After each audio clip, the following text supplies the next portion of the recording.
Halo, selamat datang kembali. Kali ini kita akan bahas sesuatu yang penting banget nih, terutama buat Anda yang tertarik sama energi surya. Ada peraturan baru dan kita akan coba bedah bareng-bareng biar semuanya jadi jelas dan gampang dimengerti. Yap, ini dia. Peraturan Menteri ESDM Nomor 2 Tahun 2024. Peraturan inilah yang sekarang jadi buku panduan baru buat semua hal yang berkaitan dengan pembangkit listrik tenaga surya atau PLTS atap di Indonesia. Aturan mainnya benar-benar berubah. Jadi, kalau Anda mungkin lagi mikir-mikir, wah, pasang panel surya kayaknya oke juga, atau bahkan Anda udah jadi pengguna PLTS atap, Anda wajib banget tahu isi peraturan baru ini, karena ini akan sangat berpengaruh. Oke, kita langsung masuk ke perubahan yang paling fundamental. Ini dia nih yang jadi sorotan utama, nasib dari kelebihan listrik yang dihasilkan oleh panel surya Anda. Konsep yang kita kenal sebagai net metering sudah berakhir. Gini, biar gampang. Dulu di aturan lama, kalau panel surya Anda menghasilkan listrik lebih dari yang Anda pakai, kelebihannya itu bisa diekspor ke jaringan PLN. Nah, ekspor itu jadi semacam tabungan yang bisa memotong tagihan listrik Anda bulan depannya. Di aturan baru, kelebihan listrik tetap bisa masuk ke jaringan PLN, tapi sama sekali nggak akan dihitung sebagai pengurang tagihan. Kompensasinya nol. Dan ini bukan interpretasi loh ya, aturannya sangat gamblang. Coba lihat kutipan langsung dari pasal 13 ini. Dikatakan dengan jelas, tidak diperhitungkan dalam penentuan jumlah tagihan listrik. Jadi, nggak ada lagi nilai ekonomis untuk listrik yang Anda kirim balik ke PLN. Nah, ini pasti pertanyaan yang langsung muncul di benak para pengguna PLTS yang sudah ada. Wah, gimana nasib sistem saya yang udah terpasang? Apa aturan ini berlaku surut?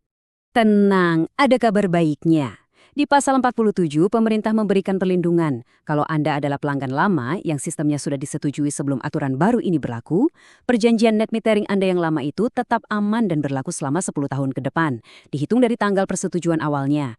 Jadi Anda punya waktu 1 dekade dengan skema yang lama.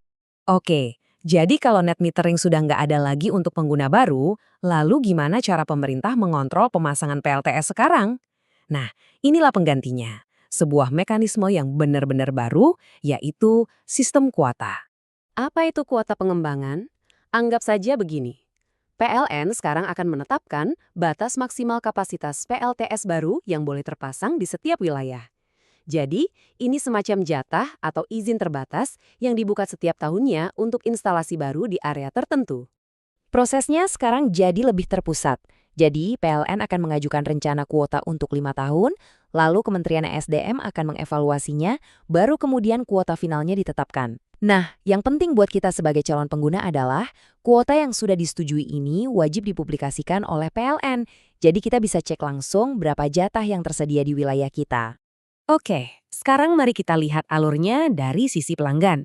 Kalau Anda mau pasang PLTS atap dengan aturan baru ini, kira-kira langkah-langkahnya seperti apa?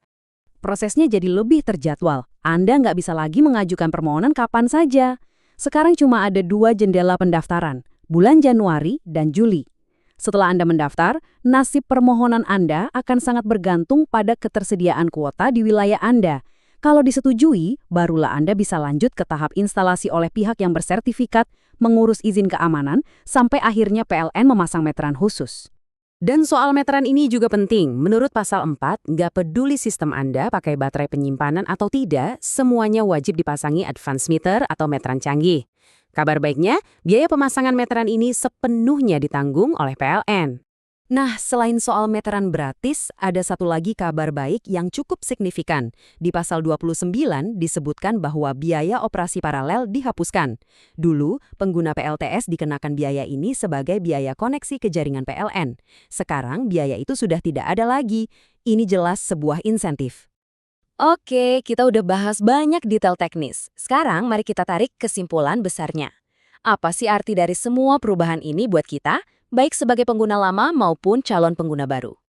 Jadi, ini rangkumannya. Pertama, untuk pengguna baru, lupakan soal menjual listrik ke PLN. Fokusnya sekarang adalah memaksimalkan penggunaan listrik yang dihasilkan sendiri.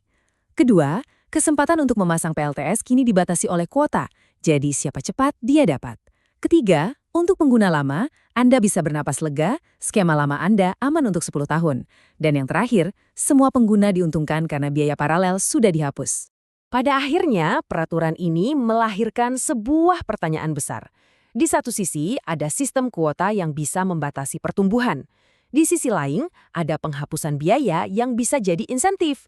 Jadi, pertanyaannya adalah, apakah langkah ini akan menjadi akselerator atau justru jadi rem bagi transisi energi terbarukan di Indonesia?